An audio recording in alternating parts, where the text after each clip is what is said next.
안녕하세요. 빛의 성도님들, 오늘도 함께 하나님의 말씀을 공부할 수 있게 되어서 참 기쁘고 감사한 마음인데요. 제가 기도로 오늘 비탐성 시작하도록 하겠습니다. 하나님 감사합니다. 오늘도 저희가 하나님의 말씀을 또 공부할 수 있는 마음을 허락하여 주시고 또 할 수 있는 환경을 허락하여 주시니 감사를 드립니다. 오늘 함께 하박국서 말씀을 공부할 때에 이 말씀으로 우리의 삶을 돌아볼 수 있게 하여 주시고 이 말씀의 능력으로 우리의 삶이 변화될 수 있는 그러한 시간이 될 수 있도록 주님 은혜를 베풀어 주옵소서. 감사를 드리며 이 모든 말씀 예수님의 이름으로 기도드립니다. 아멘. 네, 오늘은 저희가 함께 하박국서 1장 14절과 15절의 말씀을 공부해 보려고 하는데요. 먼저 여러분들이 가지고 계신 노트에 이 두 구절의 말씀을 필사하시고 또 개인적으로 묵상해 보는 시간을 먼저 가져보도록 하겠습니다.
네, 개인 묵상이 끝나신 분들은 함께 오늘의 말씀을 공부해 볼 수 있었으면 좋겠는데요.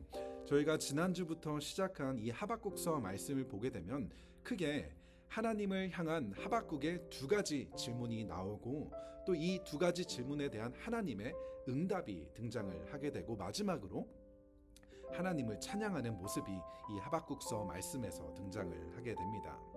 가장 먼저 하박국이 하나님에게 했던 질문이 자신의 백성들이 이렇게 타락하고 범죄하는 것을 내버려 두시는 하나님에게 왜 이 하나님의 백성, 유다 백성을 내버려 두시는지, 왜 죄악 가운데 빠져 있는 자신들을 그냥 내버려 두시는지에 대한 하나님에게 향한 질문을 하게 됩니다. 그리고 이 하박국의 질문에 하나님께서 이렇게 대답을 해주시는데요. 하나님께서는 바빌로니아 사람들을 일으켜서 유다 백성들을 심판하시겠다라고 대답해 주십니다. 이 하나님의 대답을 들었던 하박국은 깜짝 놀라 두 번째 질문을 하나님에게 하게 되는데요. 그 질문은 바로 왜 하나님께서는 하필이면 이 남유다보다 더 악하고 패역한 그리고 하나님을 전혀 모르는 이방인을 들어 하나님의 백성인 유다를 심판하시는지에 대한 질문을 하게 됩니다. 하나님께서 어떻게 의로우신 하나님이신데 이렇게 악한 민족을 들어서 사용하시는지에 대한 의문을 가지며 하나님에게 질문을 이어나가게 되는데요. 오늘 본문에서 하박국은 유다 백성을 어떻게 표현하고 있죠? 오늘 본문 14절을 보게 되면 주님께서 백성들을 바다의 고기처럼 만드시고 다스리는 자가 없는 바다 피조물처럼 만드시니 라고 이야기하고 있습니다. 오늘 본문에서 유다 백성을 바다의 고기 그리고 다스리는 자가 없는 바다의 피조물이라고 표현을 하고 있는데요. 이것을 개역개정으로 보게 되면 바다의 피조물을 벌레라고 표현을 하고 있습니다. 하박국은 하나님의 보호하심이 없는 유다 백성을 바다의 고기 그리고 다스리는 자가 없는 벌레로 비유하고 있다는 것을 알 수가 있습니다. 사실 유다 백성은 이렇게 범죄하고 불의한 모습으로 살아왔던 이유는 그들은 더 이상 하나님을 의지하지 않고 하나님을 그들의 주인으로 모시지 않으며 하나님의 다스림이 아닌 스스로의 힘과 능력으로 교만한 마음으로 살아왔다는 것을 알 수가 있습니다. 스스로 굉장히 대단한 사람처럼 착각하며 하나님의 도우심 없이도 살아갈 수 있다라는 이러한 교만한 마음이 그들 가운데 가득했다라는 것을 알 수가 있습니다. 하지만 이러한 하나님의 심판 앞에서 하나님의 다스림이 없는 그들은 얼마나 연약하고 무기력한 존재인지 가장 연약한 벌레와도 같은 존재가 될 수밖에 없다라는 것을 이러한 하나님의 심판 앞에서 발견할 수가 있게 되었다라는 것입니다. 지금 저희 교회는 함께 연대기적 성경을 읽고 있는데 지난주부터 사사기 말씀이 시작이 되었는데 이 사사기 말씀에서도 반복적으로 이어지는 이야기가 무엇이죠? 하나님께서 이스라엘 백성들에게 은혜를 베풀어 주셨는데 이스라엘 백성들은 이 하나님의 은혜를 잊어버리고 스스로가 주인이 되어서 내 마음대로 살아가게 되는 이스라엘 백성들. 하나님께서는 그런 이스라엘 백성들을 다른 이방 나라들을 일으켜 그들을 심판하시고 그 심판 속에서 고난을 당하던 이스라엘 백성들은 자신들의 죄를 회개하고 자신들의 연약함을 고백하며 하나님의 도우심을 구하게 되자 하나님께서는 사사를 일으켜서 이스라엘 백성들을 구원해내시는 일들을 이렇게 반복된 이러한 패턴이 이어지고 있는 것을 발견할 수가 있습니다. 이렇듯 하나님의 심판은 그들로 하여금 그들이 얼마나 연약한 존재인지를 하나님께서 그들과 함께 하시지 않는다면 하나님을 의지하지 않는다면 아무것도 아닌 존재라는 것을 깨닫게 해 주신다라는 것입니다. 마치 나무의 열매가 나무의 가지에서 떨어져 나가게 되면 죽는 것처럼 물고기가 물 밖으로 나가게 되면 죽을 수밖에 없는 것처럼 우리도 하나님에게 붙어 있어야만 하나님 안에 거해야만 하나님을 주인으로 모시고 하나님을 의지하며 살아가야만 살 수 있는 존재라는 것을 기억해야 한다는 것입니다. 그렇기 때문에 우리는 날마다 우리가 어떠한 존재인지를 늘 기억하며 살아가야 한다는 것입니다. 하나님의 은혜가 아니면 한순간도 살아갈 수 없는 연약한 존재라는 것을 기억하며 그로 인해 하나님을 더욱더 의지하며 하나님에게로 더 가까이 나아가는 하나님만을 붙잡고 살아가는 우리가 되어야만 한다는 것입니다. 그렇게 하나님의 다스림이 없이 스스로를 의지하며 살아왔던 유다 백성은 15절의 말씀처럼 악한 대적이 낚시로 백성을 모두 낚아 올리며 그물로 백성을 사로잡아 올리며 쟁이로 모으고는 좋아서 날뜁니다. 그렇게 하박국의 예언대로 유다 왕국은 악한 대적인 바벨로니아의 군대에 의해 멸망하게 되고 그들은 모두 바벨로니아로 포로로 끌려가는 신세가 되어버리고 맙니다. 이런 하나님의 심판의 방법에 대해서 하박국은 의문을 가지고 하나님을 원망하며 이러한 질문을 하게 되었지만 하나님께서는 이 심판을 통하여서 다시 한번 이스라엘 백성들이 어떠한 존재인지를 깨닫기를 원하셨던 것입니다. 우리 역시도 살아가면서 이러한 교만의 죄에 빠지지 않기 위해서는 우리가 하나님이 없이는 얼마나 연약하고 무기력한 존재인지를 늘 기억해야 한다는 것입니다.